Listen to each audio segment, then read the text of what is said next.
Hello and welcome back to Student of the Gun Radio. We are here once again to bring you enlightenment, and for some of you, we're going to break your chi. We might even hurt your feelings, but you know what? That's just too bad. You need to toughen up, because right now in the United States of America is not the time to be soft. Now is the time to toughen up, and we're here to do just that thing. Now, we're excited. Jared and I are excited about this week because we told you this was coming up, and it's here. We are going to announce the winner of the Century Arms AK offer. It's a Century Arms 100% made in the USA AK and a frog tube cleaning kit and a range pack of ammo. Now, our winner is Randall Walker from Milford, Michigan. Congratulations to you, Randall. Now, Randall is a winner because he is a dedicated follower of Student of the Gun, and he is an active subscriber to our Student of the Gun newsletter. And if you're not an active subscriber to the Student of the Gun newsletter, A, shame on you. But B, you can correct yourself right now. And why would you want to correct yourself? Well, number one, in addition to getting all that free cool stuff that we give away all the time, we give you the one-box workout special report immediately. As soon as you sign up and confirm, you get that. You get exclusive access to our training videos, our little pro tips. You get to watch those immediately. And then you're automatically entered into any of our giveaway contests. And we've had a ton here lately. We gave away just now, obviously, the Century AK, 100% made in the USA. It's a C39. We've given away the Chris Vector carbine, pretty cool. We gave away a KSG shotgun, very cool. We gave away a PMR 30 from Keltec. We gave away 3 Diamondback. Did we give away 3 or 6? 6. I think it was 6. Yeah, we gave away 6 Diamondback pocket pistols. We gave away 3 of them in .380 and 3 of them in 9mm. I don't think I have the Diamondback giveaway on the website. Oh, well, we did it. We also did the EOTech Optics giveaway, the Optics combo, where we gave away a magnifier and an EXPS. The HH2. The HH2, that's right, the HH2 combo. Holy cow, Jared. Now that I think about it, we've given away thousands, tens of thousands of dollars worth of stuff from our sponsors to our friends. It's wow. And what does it cost them? Absolutely. Oh, a name and an email address, but it is complimentary. I don't want to say free because, well, although free is one of the keywords. Speaking of the keywords, I just wanted to tell everybody that all of our subscribers are winners, but Randall happens to be a super happy, fun, free, awesome winner. I think I hit all the keywords. There you go. So, yeah, in addition to all the stuff that we've already given away, we've got a bunch of new contests lined up for you guys for the new year as we go into the summer and the fall. Our friends at Blackhawk have generously donated 4 more of their, Night Ops Legacy flashlights. We're going to be giving those away. And our friends at Car Arms have donated one of their 9mm, I believe it's the CM9, or it's either the CM9 or CW9 with the Crimson Trace laser built into it. It's going to be a Crimson Trace laser combo kit from Car. Now, that isn't immediately, but that's coming up. And like we said, as long as you are on the list as an active subscriber, as long as you're following us actively and haven't unsubscribed, behind the scenes there, you are automatically entered. You're automatically entered and eligible. Now, the only caveat for you is where you live. If you live in a slave state that won't let you own something really cool like a Chris Vector carbine or a C39 AK, well, then you need to get your stuff and put it in a truck and move to free America and try living there for a little while. I just want to clarify on the active subscriber. On being an active subscriber, you actually have to open the emails and maybe click a few things, because when I go into the email thing, is I sort it by active subscribers, and it just picks up people that are actually active, which makes sense. You mean that it's more fair to give these really cool guns and giveaways to people that genuinely follow us? Yeah, you can't just drop your email in there and then never check it. Because then what happens is you send the winner email to somebody that doesn't answer you back, and the winners have to wait. Actually, ladies and gentlemen, I know you're saying, they're like, well, what do you mean, man? You said all I had to do is give you my... Yeah, I got you. But what has happened in the past, and was it the KSG? Yeah, the Yeah. KSG giveaway. We had a subscriber and they were active, but they didn't ever open any of their emails. We sent them a thing that says, "Congratulations, you're the winner." They don't open their email. Cricket. I mean, it's not fair to you guys out there, the folks that are actually paying close attention, to let the winner email languish in somebody's inbox or whatever for a week. We usually give you 24 hours. When we announce something, hey, you got 24 hours to respond to this. If you don't respond in 24 hours, we're going to give it to somebody else. That's only fair, and that's the way it works, and this is not a democracy. It's a benevolent dictatorship. So, all right, enough talking about giveaways. So we're giving away all kinds of good stuff. You're welcome. Now, what are we going to talk about next? Let's talk about why we only had one episode of Student of the Gun Radio up last week. And you guys always notice that when we do one episode instead of two. Well, we don't. We always do that. If we're going to do it, it's for a reason. It's for a good reason. And the reason that we did that was because Jared and I were both very, very busy during the last week putting together the new Student of the Gun University training programs and schedule. And not only the schedule, but all of the promotional material for it so that you guys would know. Now, if you are a dedicated subscriber, if you're a subscriber to Student of the Gun newsletter, if you put your name in there and all that, and you haven't checked your email yet, A, shame on you, but 2, you can go in there and do it right now, because what we did, and this is Jared was over there and he did basically an exclusive deal for you guys, the dedicated subscribers, for our new Beyond the Band-Aid class. It's Fighting First Aid, and it's coming up here in August. And what you got, if you are a dedicated subscriber, you got an email in your box saying, congratulations, because you're a dedicated subscriber, because you're a follower of Student of the Gun, we're going to give you first shot. That's right. That's what we do.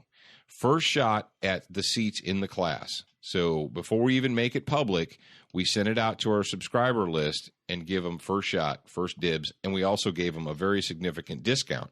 If you're one of our followers, you know what that was.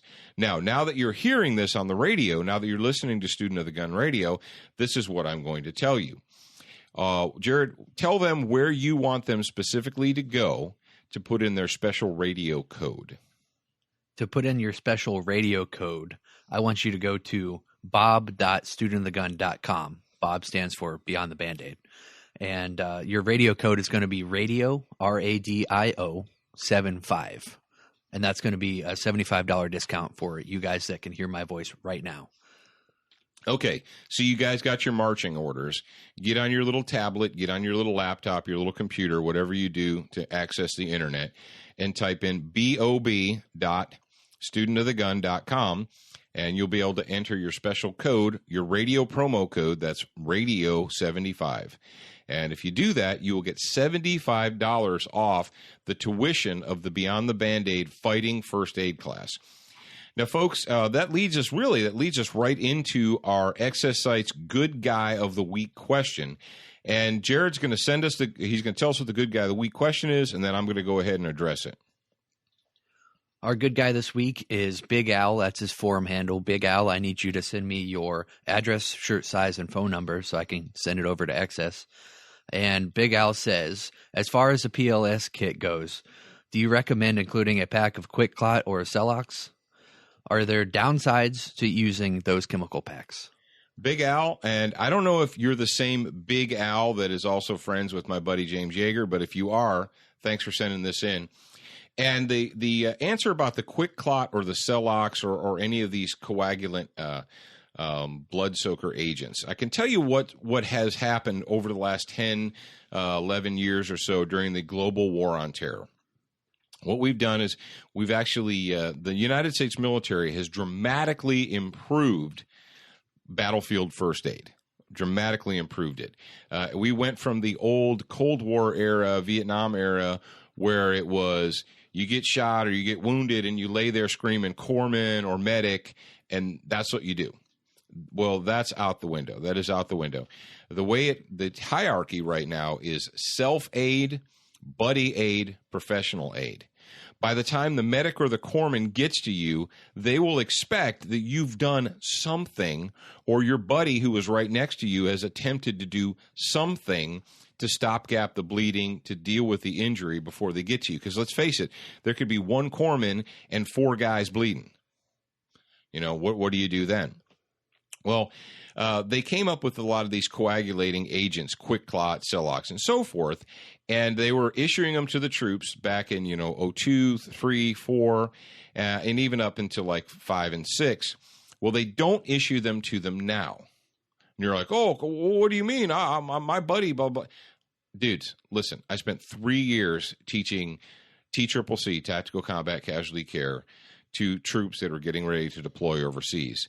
And none of their kits anymore have that in them. They pulled it out. And I'll tell you why. I actually talked to the head of the program, our training program, the TCCC program. And I asked him, I said, what's the deal with, HemCon and, Quick Clot and all that? And they said, well, the trauma surgeons hate it. Because what it does is it goes in there and obviously it crusts it up and it coagulates, and that's great, and it causes the blood to stop flowing. But before they can get in there and start doing their reparatory surgery, because that's what they have to do. I mean, if you got your arm blown up, leg blown up, all that stuff, they have to get in and they need to repair all that. Well, with the Quick Clot and the HemCon and what have you, what they would have to do, and this is what was explained to me by a surgeon. I'm not a surgeon, didn't even stay at a Holiday Inn Express last night. But what they explained is that they had to go in there and remove all of that material first, then get in and start stitching it. And you're like, oh, well, big deal, big deal. Well, the other thing that they were encountering is with some of these powdered, these fine powders. Let's say that you have an open artery in an arm, or an open artery in a leg, or open veins and what have you, due to a traumatic injury. And we pour all this powder in there, and it stops the bleeding. But the powder gets into the blood vessel. Well, if it gets inside of the blood vessel, it causes a clot in the blood vessel, in the artery, in the large veins. And you say, well, is that a bad thing? Kind of, yeah. You don't really need to be a doctor to realize that if you have a clot up inside of your artery, that makes things even more difficult for the surgeons, because now they have to go in and they have to clean out the arteries, and they have to either cut that part out, replace it, do whatever they have to do. And so long story short is they no longer issue Quick Clot, Celox, or any of that stuff. They don't put it in the trauma kits that they're given to each individual soldier, Marine, sailor, airman, whatever, before they go overseas. Now, I know what your question is. You say, well, if that's true, Paul, then why is it that when I go to the Army surplus store, when I go to, dude, they have it at Bass Pro. When I went to the Adventure Plus medical kit section, why do they have it there? Why are they trying to sell it to me if the military is not using it anymore? Well, I can tell you why. Because the manufacturers of that product, they made a ton of it. They made a whole lot of it. They have a huge investment in it. And if they're not going to get the military to buy it anymore, who are they going to sell it to? They're going to sell it to you. Think about it like, if you guys are, about my age, you'll remember back in the early 90s when the handheld stun gun manufacturers were selling handheld stun guns to police officers in the United States. And that bubble lasted maybe 5 years, I guess. Maybe a little more than 5, depending where you lived. Well, what happened was police officers, after using these things in the field, realized this handheld stun gun is not worth the amount of space that it takes up on my duty belt. And I'm not going to carry this thing anymore. Most departments went away from them. They stopped using them. Well, what do the handheld stun gun manufacturers have? Well, they had warehouses full of these things. And they're like, crap, the police aren't buying these things from us anymore.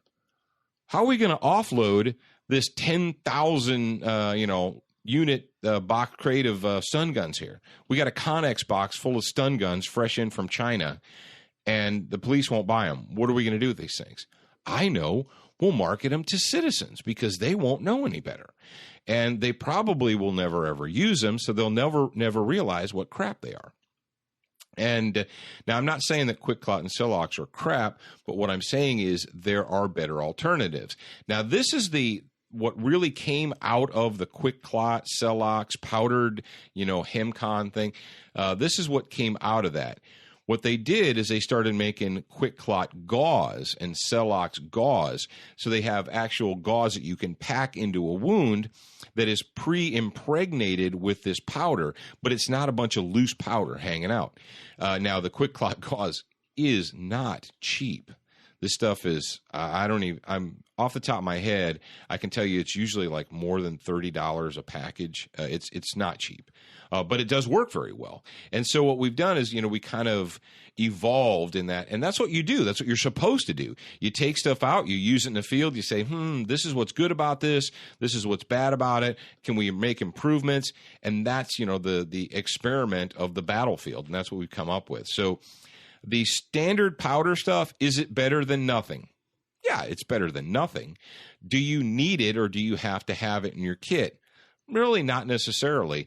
The fact is right now in the TCCC program that's being taught to troops, Army, soldiers, Marines, Navy, Air Force, they don't even deal with the powdered stuff anymore, but they do deal with the packing of the gauze, pressure dressings, tourniquets, nose hoses, all of that good stuff, decomp needles.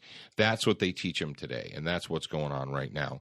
And the reason we mention this and the reason that we don't put any of that in the PLS kit is, number one, it's pretty pricey.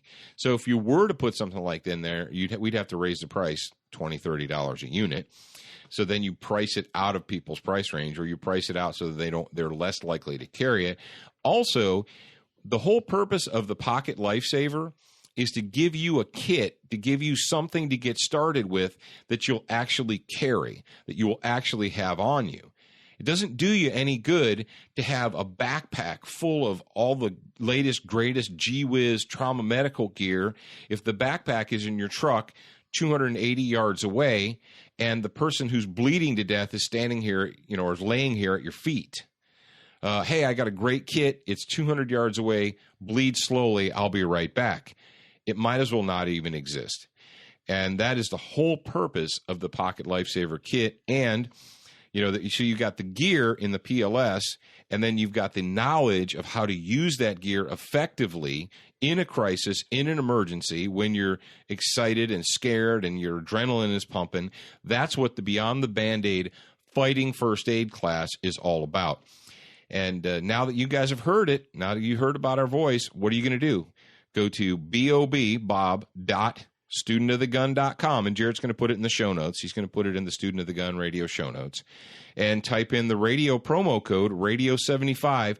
You will get $75 off the cost of the tuition. It's coming up soon. Now, there is a limited number of seats available in the August class. So if you want to get into it, you want to get your reservation in early versus later. This Radio 75 is good for 1 week, which I believe is the 26th of May. It will be over.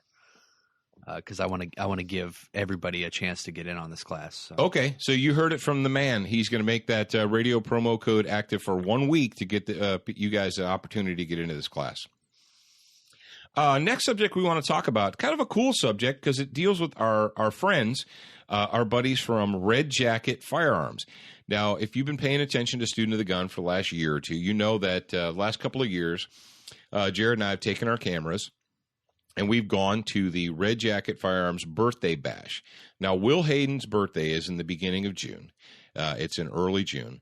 And what they've been doing, I guess, for the last, 10 years, Jared? 12 years? It's been going on for a while, is they celebrate Will's birthday by going out and shooting cannons and machine guns. And let's face it, if you could fire off a cannon to celebrate your birthday, you would do it. Well, it's the first Saturday of June every year is when they have the birthday bash. And this year, like last year, the birthday bash is going to be held in Ruston, Louisiana. Look it up. You've got a map. You've got Google. But they're doing something different this year. during previous years, it's been a relatively small event, and it's gotten bigger and bigger. But generally, it is a invitation only event. Well, what Joe Mo over there at Red Jacket has done is he's decided to open it up to the public. Now, it's going to be a ticketed event. You need to purchase a ticket, but if you purchase a ticket, the money will go to the Ruston, because what they do is they're using the Ruston Police Department's range. They have a really big range out there. It's a nice place. We've been there. We were out there last year. You get plenty of room to stretch out. Some big shade trees, which are important in June in Louisiana, shade trees. Last year they had fantastic food vendors out there. Jared, did we have some of the best catfish that we've ever had in our lives? Indeed, I did. Dude, we could have sat there and just been serious fat boys and eaten that freshly made catfish for, oh man, it was awesome. They would have kept giving it to us too. So, well, now you're like, okay, you piqued my interest. I want to know. All you have to do is follow Red Jacket Firearms on Facebook. Go to Red Jacket Firearms on Facebook, follow them, and there'll be a link right there to get tickets or to sign up for tickets for the birthday bash. Now, that is going to be Saturday, June 7th. Is that not correct, Jared? Yes, Saturday, June 7th. Okay, Saturday, June 7th in Ruston, Ruston, Louisiana. And if you want to join us, we will be there. Jared and I will both be there. We're going to take our cameras. All the folks from Red Jacket Firearms obviously will be there. They're going to have a buttload or a truckload of machine guns, and I'm sure that Will's buddies will bring their cannons, their black powder cannons, and hey, maybe we'll even get to do the French anti-tank gun again. Yeah, that was pretty cool. It's definitely an experience that you can't get many other places. That's right. And where else can you get? We keep telling you about Free America. You can't do this crap in France, and you probably can't do it in New York, and I bet you can't do it in California. But down here in Free America, you can shoot machine guns and cannons, and it's okay. And it's open to the public, not just the state. That's right. It's open to the public. The like he said, the way you find out information about this is go to the Red Jacket Firearms Facebook page, and that's facebook.com/official Red Jacket Firearms. Official Red Jacket Firearms. Okay. Now all right. We're going to move on into the title of this week's episode, as it's "Daddy Takes a Beating." And you may or may not have seen this story, but this story comes to us from several different places. I think we saw the first one. Somebody reposted it on Facebook earlier in the week. And I actually was gonna write an article about this, but then I wrote did the follow up, and the story's kind of hinky. Now the initial story comes to us from WSBTV.com. And I'm guessing that's an Atlanta station. And the title of the story is "Local Family Involved in Altercation in Savannah." And you're like, an altercation?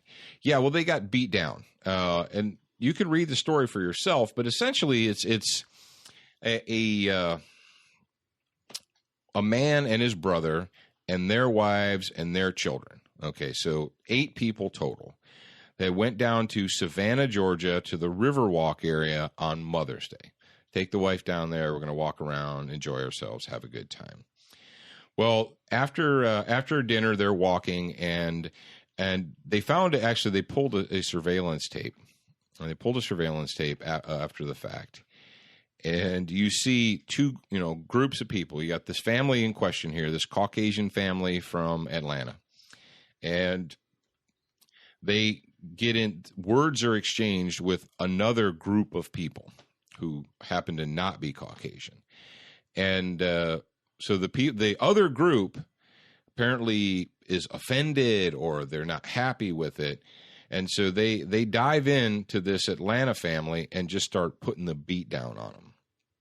And there's a video that accompanies this story, and it shows, Dad A, who's got a big giant bruise on the side of his face, and he says his orbital was cracked.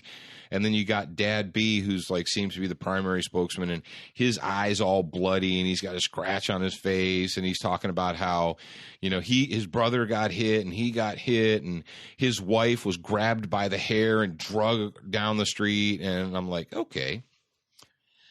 Because my initial thought is, and it's probably your initial thought too, I'm telling you about this, and you're thinking, now, This is more than just a shoving match. This is more than just an argument. This is a brutal attack. It's the one guy, Dad B, says that his attacker grabbed him by the back of the head and slammed his face down into a car trunk or a trunk lid.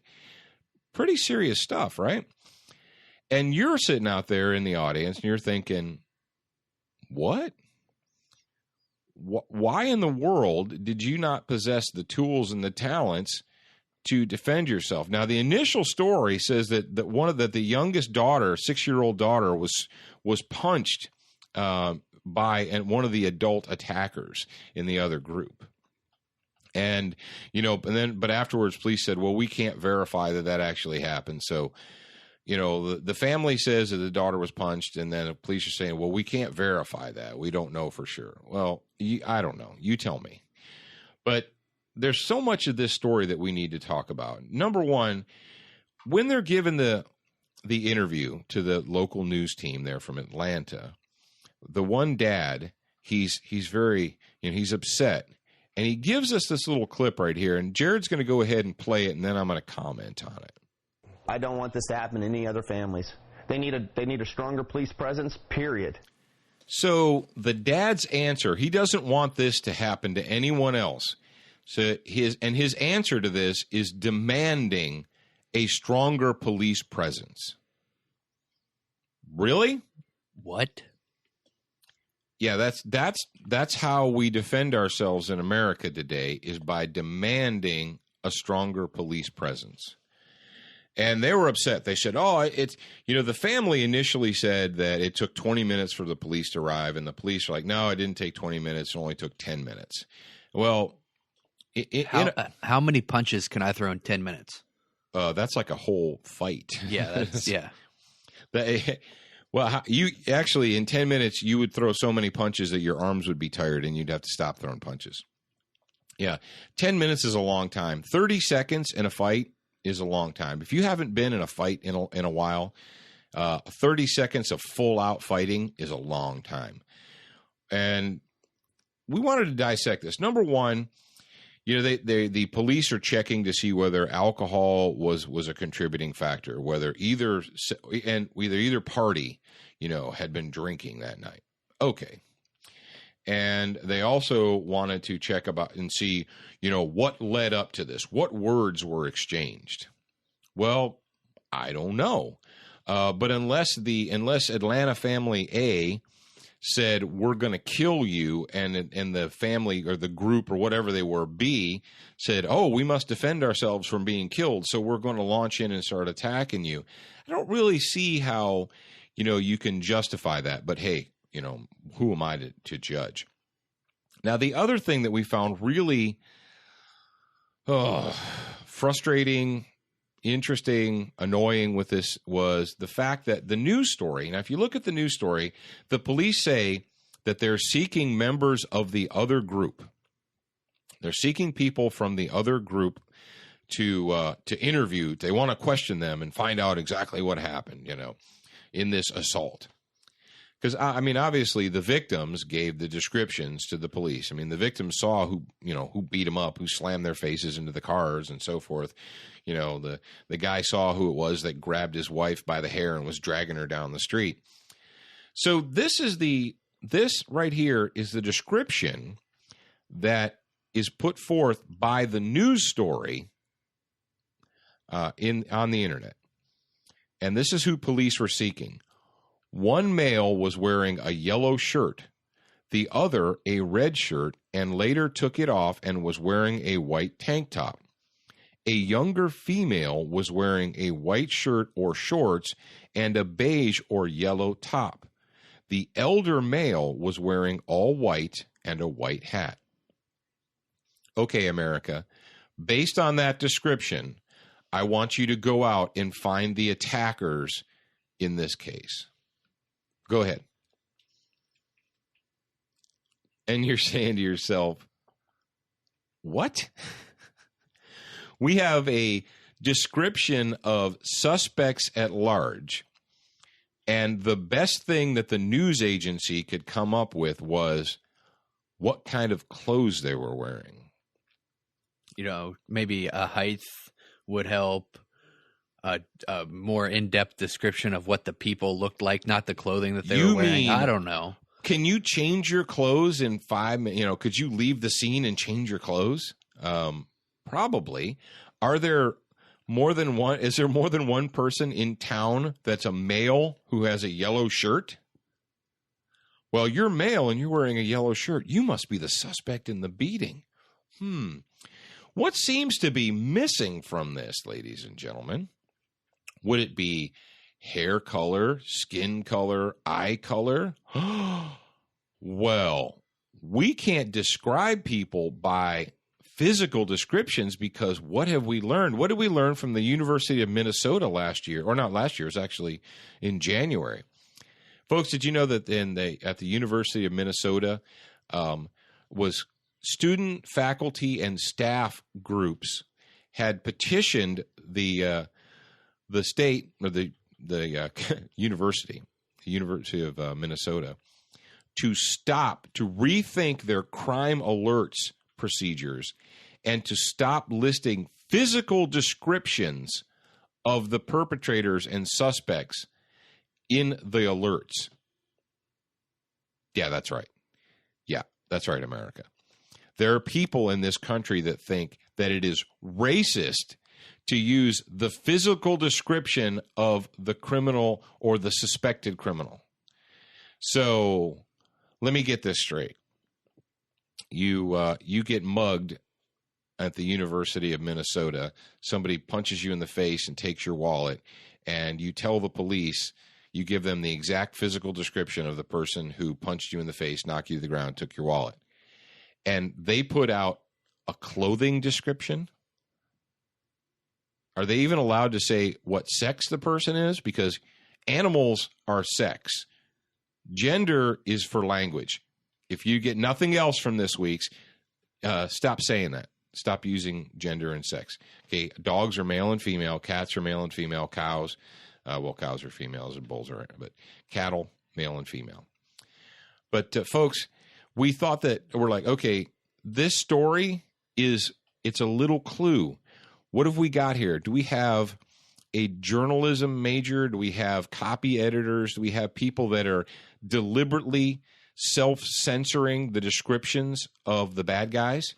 And you say, well, Paul, maybe they just didn't know.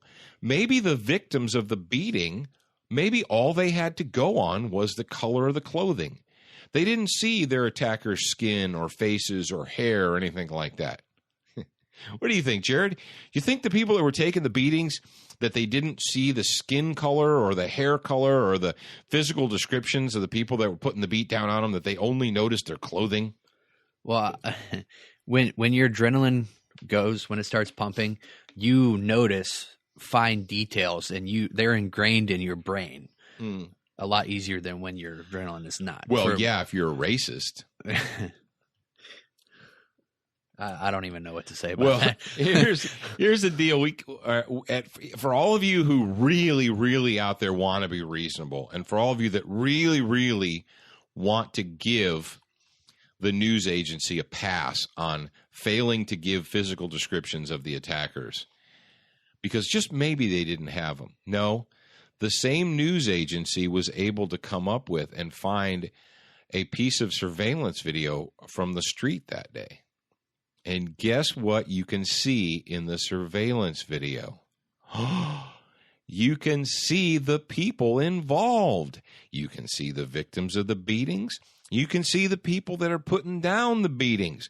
You can see their hair color, their skin color, and you can come up with physical descriptions of those who are putting the beatings down. But despite that fact, the best thing that this news, WSBTV.com and the various, and there's also a story out of Savannah. The best thing that they could come up with out of the news in Savannah was a clothing description. Folks, if we cannot even use physical descriptions to describe the people who are wanted for crimes or suspected of committing crimes or sought after a crime has been committed, we've lost. You're done. We're game over. How can you survive? How can we survive as a nation if we're afraid to point out the physical description of someone who has beaten us or has beaten our, people in our, community? It's insanity. It's political correctness, and actually it's this race pimp bullying that if someone is not the same color as you, you're not allowed to talk about it.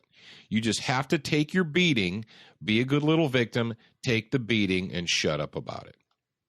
Now, the last thing we're going to talk about, and this is an important thing, is how is it that we have adult males in this situation, adult males in America? They seem to be, by the video, relatively, learned or intelligent. They probably went to school. They probably have jobs.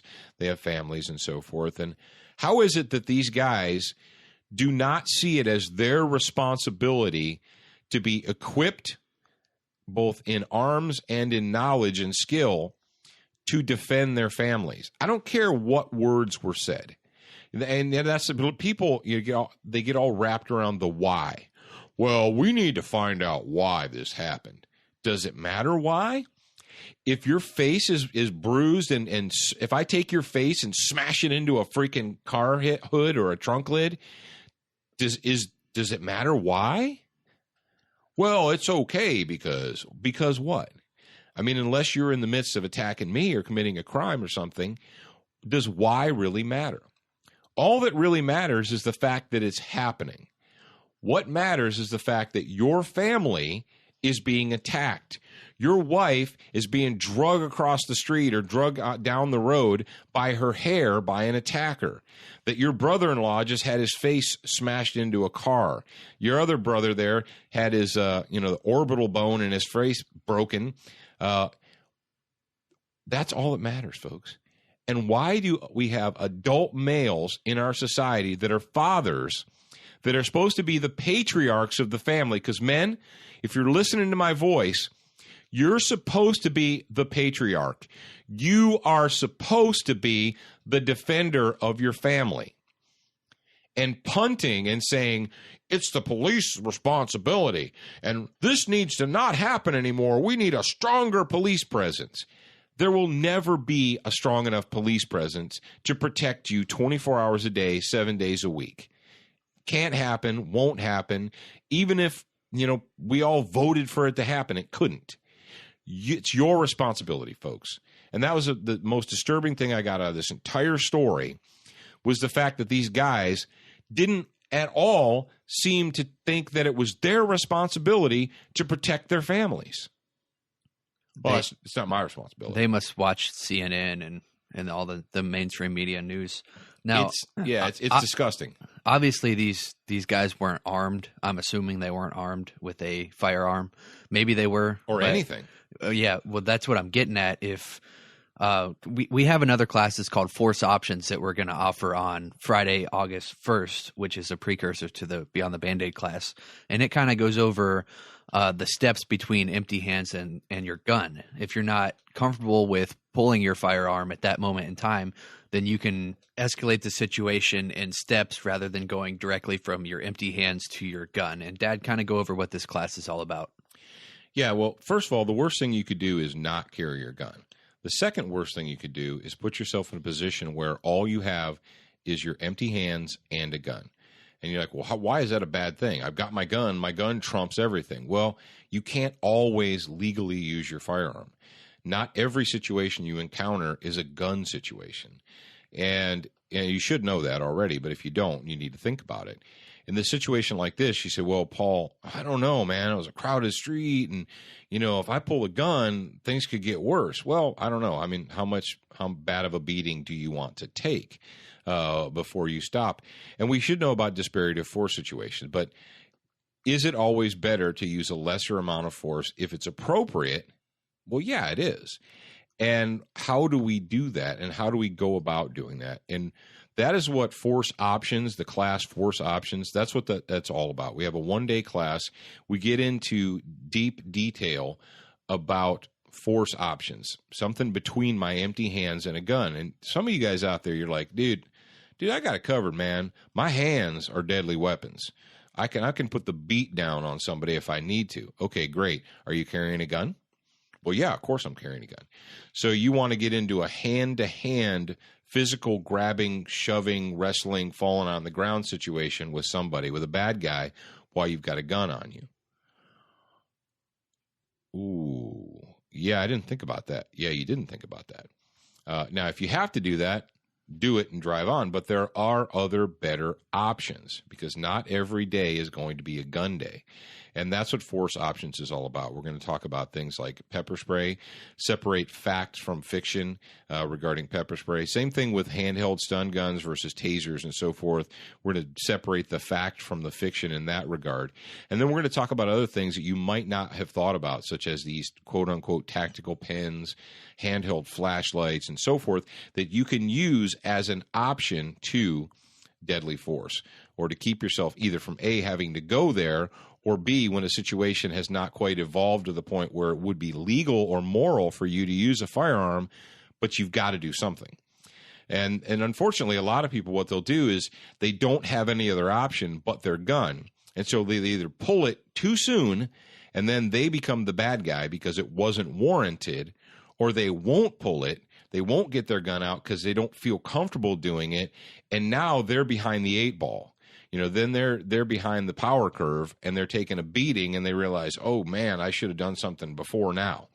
That's not the situation you want to put yourself in. So, and if you guys, if you've signed up for, Jared, if they sign up for the Beyond the Band-Aid course, sign up for Beyond the Band-Aid, you have a little. Yeah, if you take Beyond the Band-Aid and Force Options together in conjunction with each other, in addition to getting, if you use radio promo code Radio75 on the Beyond the Band-Aid course, in addition to getting the $75 off the Beyond the Band-Aid, you can also use promo code BOB25 with Force Options, and then you get $25 off the Force Options class. Yeah, you go to the Student of the Gun Gear and sign up, do everything there, and you get a whole weekend's worth of fantastic training, if I do say so myself, something that you can take with you and keep with you for the rest of your life. Now, before we let you guys go, we want to do a Go Team moment here. This is pretty cool, and my friend Rich Grassi actually made me aware of this. I believe it was yesterday when I was doing show prep. But it was a situation, and this happened in Arkansas, and you probably, if you don't live around Arkansas, you probably don't know about this. You're like, well, why not? Well, it was a shooting in a mall, and you're like, how do I not know about a shooting in a mall? I mean, if there's a shooting in a mall, we stop the cameras. We go live, CNN, Fox, MSNBC, everybody, and we talk about this mall shooting. Well, this is a different kind of mall shooting. This the title here is 1 Killed, 1 Wounded in Fort Smith Shootout at Central Mall, and this comes to us from 4029tv.com, and the dateline is I believe it's out of it's Central Arkansas. But anyway. It says Fort Smith police confirmed 1 person was killed and another was wounded after a shooting in the parking lot of a Central Mall on Saturday. This is last Saturday, the previous Saturday before you hear this. And it says Corporal Patricia Sullivan said Monday that 34-year-old Fadi Kandil, Qandil, was killed in a shooting outside of the Central Mall, and 27-year-old Grayson Herrera was wounded. Police said Quandil approached his estranged wife, Tabitha, 31, who was with 2 men, Dustin O'Connor and 77-year-old Dustin O'Connor, 23-year-old Grayson Hera. Hera and the other man also pulled out their handguns, and the 3 exchanged gunfire. Quandil and Hera were hit. No charges have been filed against the 2 men, as there is believed that the shooting was self-defense. There was also no history between the 3 men. So what do we have right here? It says off-duty police officers responded immediately to shots of gunfire. Hera was hospitalized with non-life-threatening injuries, and the offender, the attacker, the estranged husband who was looking for his wife, who took his gun and he was going to go find his wife, and, well, what was he going to do? I don't know, Jared. What do they usually do? They kill their wife and then themselves, or they kill their wife and anybody who's with their wife, OJ, and then they kill themselves. Well, and like the construction incident that happened, we talked about that last week, I believe. Yeah. Anybody that has already made the decision to go into public and shoot somebody probably won't stop with that person. or the people that they went there to shoot. Yeah, we see this all the time. When we saw it at a previous mall shooting, where was that one? It was I can't remember where it was, but the guy walked in, and it was an unrequited love or something. So he kills her. He kills the guy that's with her with the shotgun. Yeah, kills her, kills the guy that's with her, and the only time these people stop is when a good guy with a gun confronts them, and they either kill themselves or, in this case, we have good guys with guns, lawfully carried firearms, who stop the bad guy before he can get any farther. And, this is out there. The story is available, but you probably don't know about it unless you're listening to me or you live around Fort Smith. Because why? Because what do we know about the mainstream news media? Good guys using guns to kill bad guys? That doesn't sell newspapers. We don't really care about that. We're not going to report that because it doesn't fit in with our agenda. If you go to work, I don't know where you are in the world right now, go to work and ask your coworkers, hey, did you hear about this thing in Fort Smith where two guys with concealed carry handguns saved a lady's life from her crazy ex-husband? And they'll probably look at you and be like, no, why would I know that? It wasn't on MSNBC. Well, there you go. That's the world we live in. But we wanted to talk about that because that is a bona fide good guy moment. You know, this debunks the mainstream media's claims that the citizens aren't trained well enough to defend themselves with firearms and that they should leave it to the police. Oh, yeah. You're not a professional. You should just wait. You should just take the beating, peasant. How'd that work with the New York police when they were shooting at that dude? How many innocent victims? When they missed the suspect and shot everyone else? Yeah. Well, you can't really hold them accountable for that because, it's New York. You shouldn't ought to have been there where the bullets were, and then you wouldn't have got shot. All right, that's going to bring us, Jared, that's going to bring us right at the end, isn't it? Yeah, we're about at 45 minutes or so. Okay, so that's going to bring us up to the close of this particular episode of Student of the Gun Radio. Now, folks, please take the time, if you can, to thank our good sponsors, Colt, the makers of the LE 901 308 rifle, Crossbreed Holsters of Republic, Missouri, Keltec Weapons of Cocoa, Florida, and, of course, our buddies XS Sights who are in, where, Jared? Fort Worth, Texas. Fort Worth, Texas. That's right, Fort Worth, Texas. Don't say Dallas. Yeah, no, the people in Fort Worth get mad if you say Dallas. And also, just take the time, if you can, we would appreciate it, to support our good friends at the 4-H Shooting Sports Program. And if you want to do that, you can go to the link that we put on the Student of the Gun Radio notes, Student of the Gun Radio. Click the big banner there up on the upper right-hand corner that says Midway USA Foundation and 4-H Shooting Sports. They could use your support, and we'd appreciate it if you'd support them. Now, ladies and gentlemen, we are going to come back with a part 2, so you want to stay tuned. You want to make sure you listen to that. And I'm going to tell you something. The war on terror is over, and you might be surprised at who won and who lost. But don't forget, you are a beginner once, but you should be a student for life.